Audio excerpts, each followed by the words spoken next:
Hello, my name's Kason Akers, and today we're going to be talking about the communication process with somewhat of a focus on how both individuals and organizations use it. For starters, here's the model from the textbooks, and just for reference, and let's get started. Um, so obviously, it starts with a source, person or individual, organization, business, corporation, with a message to share. Individuals, this can be anything from a greeting to did you catch the ball game last night. Organizations, this mostly refers to like advertisements, buy our products, buy our services, or PR statements like blah blah blah. um these messages are formed or encoded uh, using past experiences, um, most typically like based on however old you are and that experience, you probably know how to greet somebody, I would hope. Um, Organizations tend to know what their consumers look for, especially if they've done their research, and know how they would respond to like certain forms of advertisements, statements.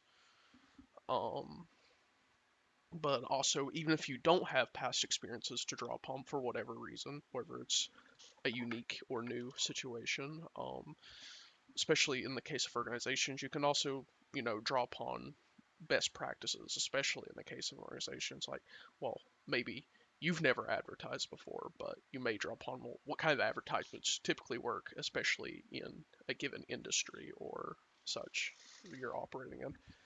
Either way, you'll encode these messages and also choose a communication channel, which we'll get into here in a second, that best fits the situation, best fits the intended audience, and which you best send your message in a means that will get it across effectively.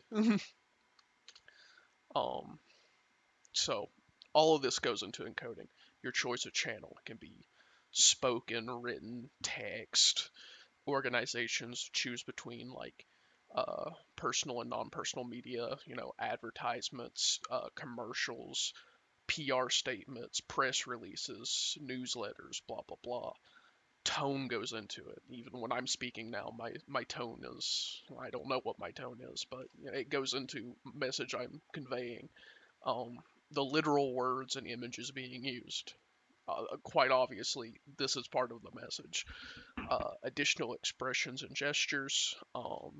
Obviously, you can't see any expression and gestures from me, but what somebody doing in an advertisement or a brochure, or what are you moving your hands while you're talking to somebody? What facial expressions are you making? The context is important. Where are we? What are we doing? Um, you know, it's going to be weird if I say to someone, "Let's go skiing," and we live on Miami Beach. As such, you also want to consider who are you? Who are you talking to? Are you talking to a friend, a stranger?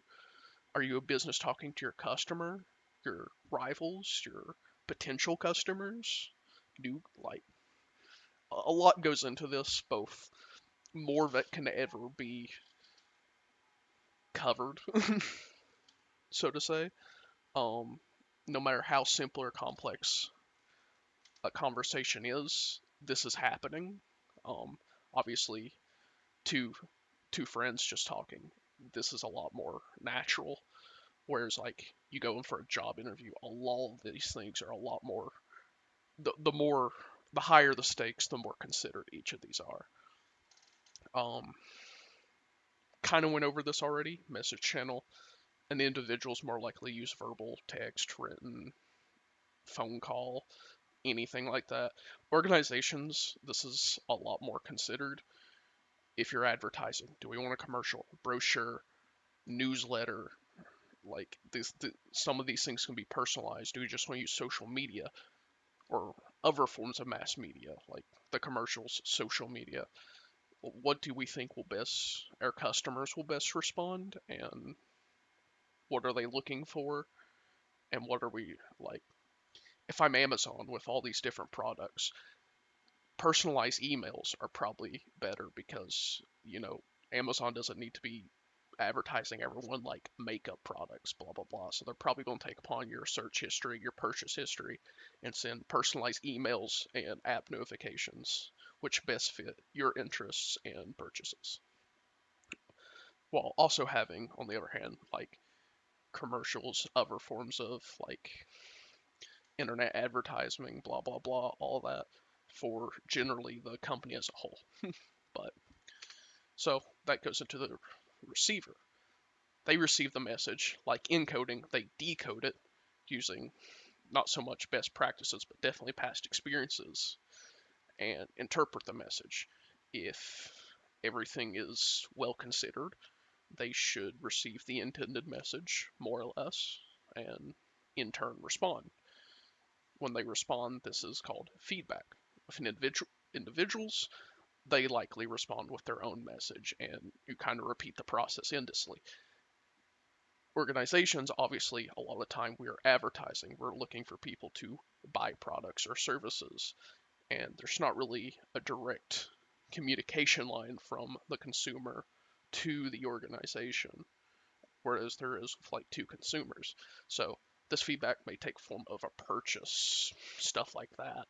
Um, I mean, it can be more direct with like, especially if like complaints. You know, corporations do have means to call them, email them, stuff like that.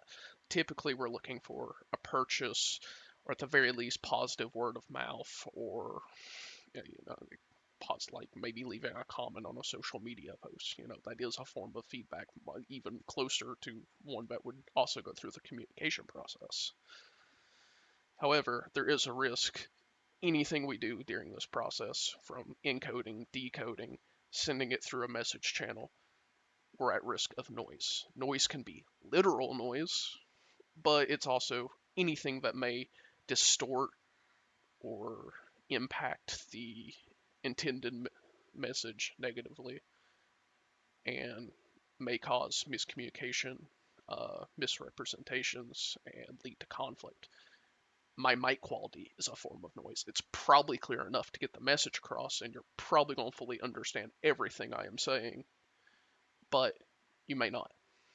How loudly someone's speaking, if there's other sources of sound, if there's a bad internet connection while sending a text, that's a form of noise. And just like encoding and decoding messages, there's a lot that this can be, but it's something to be aware of. And